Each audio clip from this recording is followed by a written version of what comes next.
A group of people decided to go to the center of the country. They wanted to see what was at the very middle of the earth. They thought there would be a massive core just like in the center of the earth.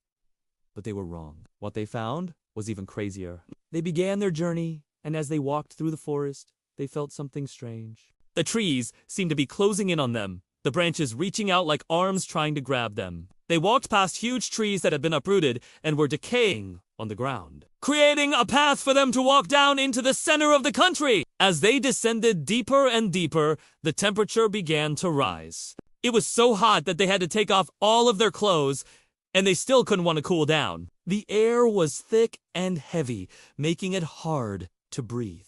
They could feel the heat rising from the ground, from the rocks and the dirt, and it was getting hotter and hotter. They continued their journey, and finally, they reached the center of the country. They were exhausted and completely naked. But when they looked around, they saw something that made them forget all about their troubles. In the center of the country, there was a massive lake, a lake of fire.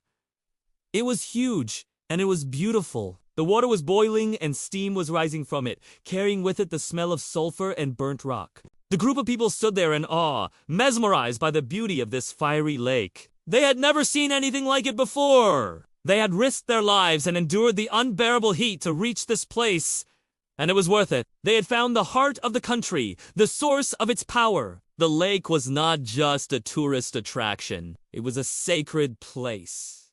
The people who lived nearby believed that it was the home of the gods. They made offerings to the lake, leaving behind food and flowers and sometimes even precious jewels. They believed that the gods were pleased with these offerings, and that they would protect the people from harm. The group of people stayed by the lake for many days, swimming in the hot water and relaxing on the nearby rocks. They felt rejuvenated and healed by the power of the lake. When they finally left, they took with them the memory of a lifetime. They had seen the wonders of the country and experienced the power of nature. They had journeyed to the center of the country and come back with tales that would be told for generations to come.